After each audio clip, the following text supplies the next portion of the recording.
Soul of worm, soul of root, heart of void, no cost too great. Get off me! Get off me! Thank you. Nah, don't mind him, it's in his programming. Care for some book? It's really good. Haha, badass.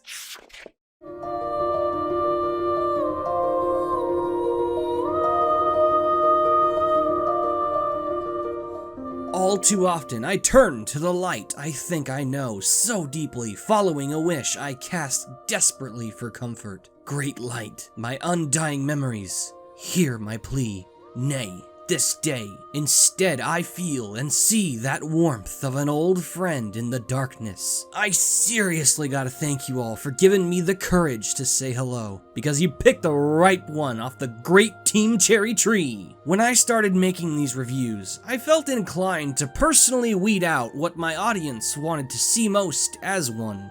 Everyone asked for this precious, pristine indie relic, Hollow Knight. Like that opening limerick stated, I was looking to games and franchises I already knew well to keep me entertained. At the time, you all recommended me this, an independent Kickstarter-funded Metroidvania. Honestly, it sounded ordinary. I expected nothing of it. Now I swear to never lower my head for anything but a king ever again. Why? You know damn well why. But the destination's just the journey's shadow. Though it was much, much longer than predicted, the one I embarked on for this video ends here at last. Draw your nails, vessels. A sleeping kingdom awaits its awakening. Fellow fellas and lady fellas, let's video. Nobody ever said the first step was easy, but to face the greatest challenge right at the very beginning.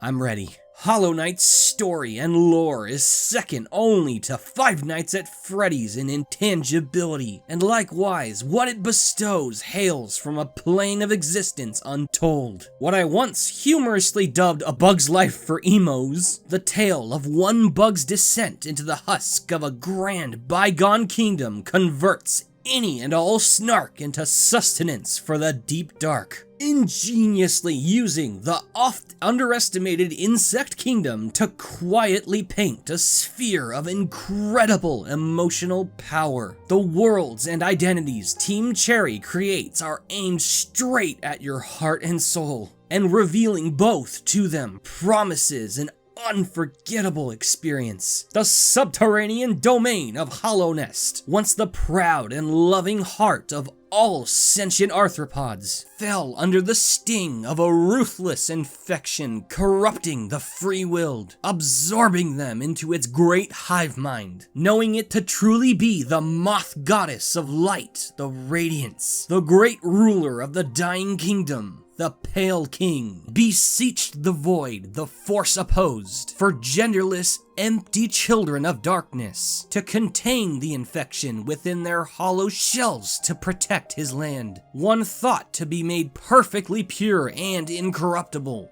the Hollow Knight was chosen, though the hidden impurity of love for their father proved disastrous. The Radiant slowly but surely broke through this vulnerability, corrupting the Hollow Knight and seeping through the land to plague close to all of its inhabitants. The king mysteriously dies. The kingdom is lost. And almost like destiny, a lone vessel suddenly appears before it all. Why? Well, that's kinda up to interpretation, much like a lot of the story. Personally, I see the knight, this cute little thing, as the true, pure, incorruptible vessel the kingdom needed. And I surmise that the only way the Pale King could have possibly made them was to die, to ensure his perfect child could never feel, get attached, grow the most common and exploitable weakness, love. And tying all of that to the avatar, this blank, empty slate the player alone controls? Holy shit! The breakdown here might have been a touch extra, but by God, this is divine, playing into barely fathomable themes, and like a regular coffin, painting the strings tying it together with invisible primer. You can't simply see it, but you feel it. And what the symbols make you feel is all on you. Its power over you can reach any height, as low as don't care, just let me fucking play, or as high as existential reflection. You know, it being about bugs was already plenty for me, but making my soul cry in both ways. Who are you, and why didn't I find you earlier? With the internals being a thing of majesty, you'd realistically expect the outside to have made some sacrifices. Nobody that deep and emphatic can possibly also maintain their looks, right? Prep your scales, cause this no I have for you is chunkier than a giant Weta. The genus Hollow Knight's exoskeleton is brilliant, beautiful, sure to attract a mate. Yes, the art style is a familiar breed in this market. The character shading and style of modeling reminds me a lot of other fellow indies like Braid, Binding of Isaac, Meat Boy, etc. I'm not about to pull a stupid CalArts type of slam, but I will attest, it rings a bell of sorts. Humbly so. It gives each face you meet that quaint, warm glow only a small team of quiet origin can emit. Uncanny, but just the slightest bit cute if you look closely. In all honesty, exactly like real bugs. Most kinds, at least. Speaking of which, the environments are of a similar energy. Looking blank, bleak, and samey at a glance. You know, like how you'd picture everything underground to look like? But the deeper you travel, you witness the actual beauty of nature, even underneath you. Hollow Nests and its many regions are absolutely gorgeous. The overworld's pairing of the complex shading of its darks with the elegant simplicity of practically muting the accents to near monochrome. It's painted like it's outwardly dead, yet still hiding an overwhelming life within. Just like our protagonist. And a lot of that carries over within the dream worlds too. So yeah, it's artistically wise, on top of looking great. Continuing with greatness, the music displays something extraordinary. To be frank, the soundtrack isn't all that varied, with lore and visuals so darkly emphatic. It isn't a surprise to hear the audio specialized for it. It's almost entirely composed of moody, somber, and ambient serenades. A tone almost as dominant as hardcore, high-octane rock is in Sonic Adventure 2. So it's not really a heavy hitter if you happen to not like its primary genre. But like Sonic Adventure 2 is with the hard rock, Hollow Knight is a master of its element. The silencing strength of Christopher Larkin's emotional pieces is the true infection of Hollow Nest. All throughout, it's as if the instruments are crying, shedding the exact same tears the faithful leak when praying to their absolute being. Sad, happy, conflicted, scared, lost. It somehow brings out every layer of that experience. I may not be among the distinctly religious, I'm actually agnostic, but simply from hearing this soundtrack, it's almost like I can feel what they feel. Sure, it's also got its helping of blood-pumping action tracks like Nosk and the Radiance, but all in all, Hollow Knight aims and succeeds to take your cold, heavy breath away. Green Path, Kingdom's Edge, City of Tears. By all loving God, City of Tears. Goosebumps, guaranteed. Let's slow down, shall we? I mean, cool. Deep world, man. Artsy-fartsy graphics, church carols. What's a book if turning the pages isn't fun? Relieving to say, but your wobbly chair leg's gonna have to be prodded up by hard dirt instead, cause this thick book's pages are fun to turn through, being the light behind the empty black eyes of a mute,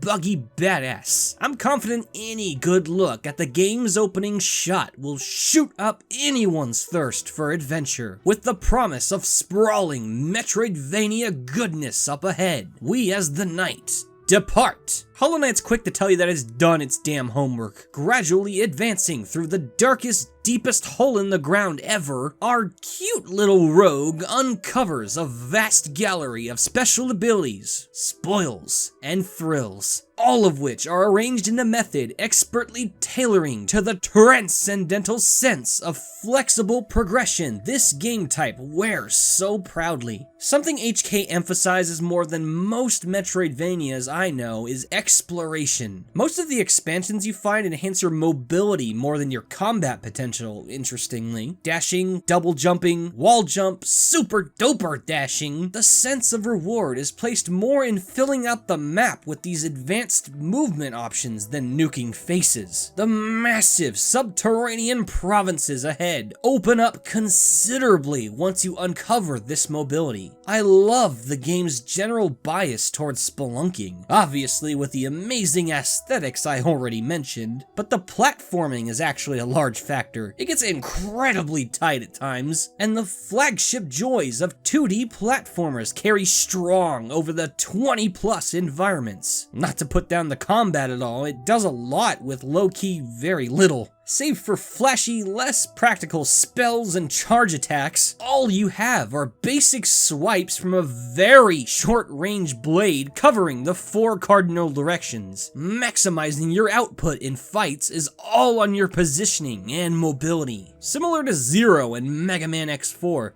With me saying that, yes, this shit is clean, leaving combat so simplistic, making you take risks all the time just to attack. It complements the intricate world design and detailed maneuverability like a dipping sauce would for a snack food. Clashing?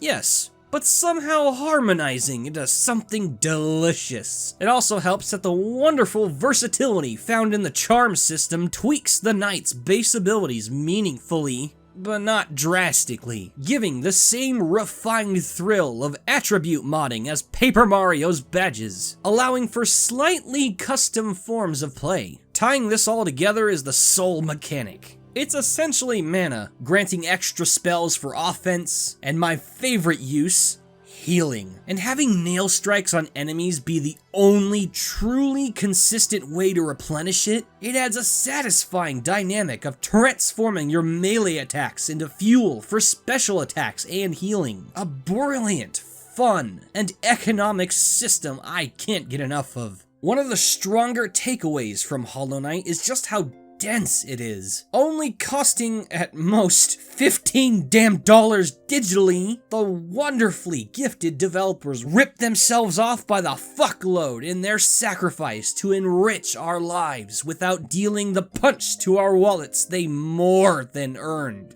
Alas, the best king is a best friend first. Now you know why it took me a while to make this video. Hollow Knight is long. Hollow Knight is hard, and it's far too good to waste a dick joke on. I was amazed by how much content this title contained, especially the Switch version. Assuming you're going for the true ending, and you should, it's great. An average playthrough is gonna clock in at least 20 hours. Easily. Sure, you can absolutely finish with the bad ending, skipping over about 3 whole sections of the world map, and cut about 3 to 5 hours out if you so desire. But trust me, if you make it to the City of Tears without second thoughts, this fucker's got you. Me personally, once I obtained the Monarch Wings, everything ascended. I wanted to collect all the essence, take down every dream boss, rescue every grub, power up my nail to the max, collect every charm, max out my health and soul, fill every inch of map. I couldn't stop. Hell, if I didn't have videos to make, I would have 112%ed every file slot by now. Mark my words, I eventually will fully complete it. As balls to the wall as it eventually gets, I will buy the physical collector's edition. I will forever remain the knight it's trained me as. On guard, infected ones, you will be free! Finally at the bosses. And Jesus Christ's pet cricket! Fire your damn exterminator, he ain't qualified! Remember when I was telling you about the simplistic combat? Well, when facing down the super colony of pure-powered pests this game sells you, that's almost where all the rage in Hollow Nest is born. A ton of these beasts assault you with insane attacks and ridiculous movement. With how short your base range is, you need to basically master the art of evasion, study their patterns, manage the tiny window of focus healing most of them allow. It gets crazy. My favorite, just for sheer presentation, is Nosk. Deepness was already creepy enough, but this doppelgang ambush monster scared the fuck out of me the first time with its disturbing buildup. And despite the easily exploitable attack pattern, it's a good fight. Other goodies like the Dung Defender, the Radiance of course, and Nightmare King Grim. Holy crap! You better make sure you maxed out your nail. Alright, that's enough, Bugsy. Time to raise the swatter. No! Don't you touch my baby.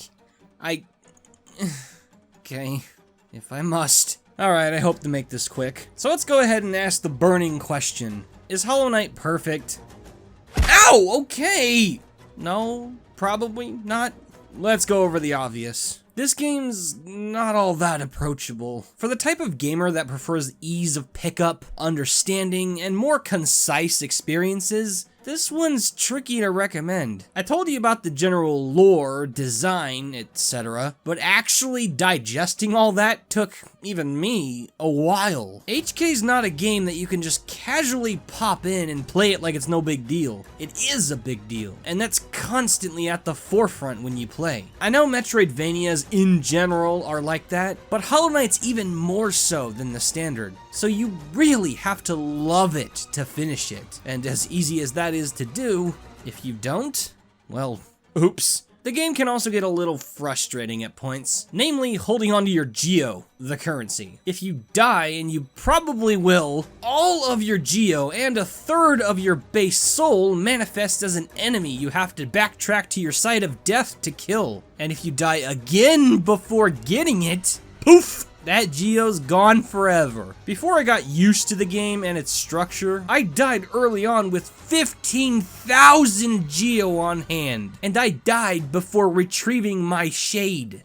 I lost 15,000 Geo. That sucked. Probably because I sucked, but still, that kind of frustration is a thing. And it doesn't feel good. And one final annoyance, if you're interrupted while trying to focus heal, all the soul that drained originally going towards the heal, disappears without healing you. It's gone, which happens a lot since you will need to practice some of the bosses on your first time, and you're gonna scream at some point. Damn!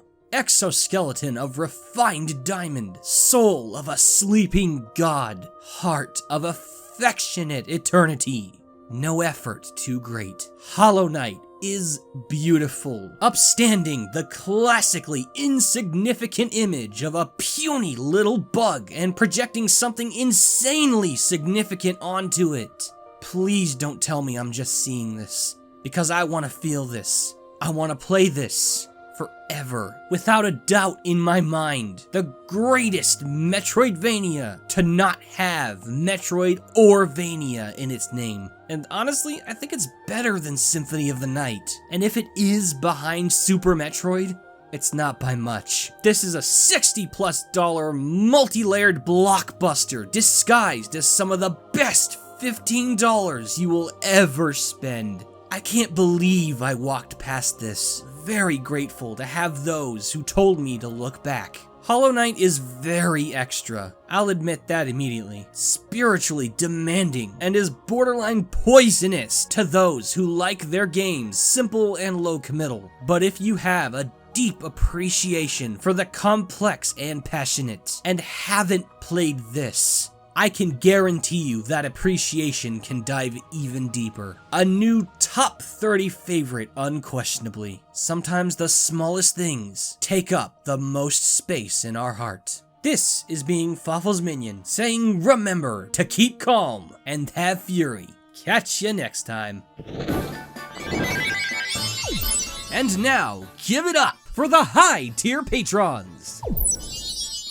Shade 2800, Panther J, Tubazone 1989, Diamond Ice, Skellington 977, Mathtron 5000, Goldsbro TSG, Thomas Drury, Lucario Smash 246, God Falking Dammit, Alfredo Jones, Love, Sephi 90, Zero Z, Jake Arenstom, Morgan Arvite, Evie Girl 16, BF Rio, John the Pink, Renaku, Lord of Shadow, Cortamanch 437, Azazel the Undying, Cody Thomas, Peter Shepard, Solitaire Seamus, Christopher, GTY 200, Belkin, Michael Boyd, Steve, Masao, Exaox, put 9V in Smash Bros please, Arctic Kaiju, Gaming Griffin, Burn 100B, Patrick Sandlin, Maze Arcana, Jinxiest, Kyle Wee 21, Ray the Snivy, Douglas Jenkins, Blue 9999, Eddie Toxpin, Sonic Septile Warrior, Nathaniel Sterling, Dova Shakan, Alan, Charles Meeker II, Fencer de Rio, Andrew Weston, Roberto Del Fuego, Shiro THR, Troubled Trombone, A4X Guy, Grandmaster Augustus, Lucky 13130, Pikachu Crusher 26, and Spark of Dusk 777. May we meet again!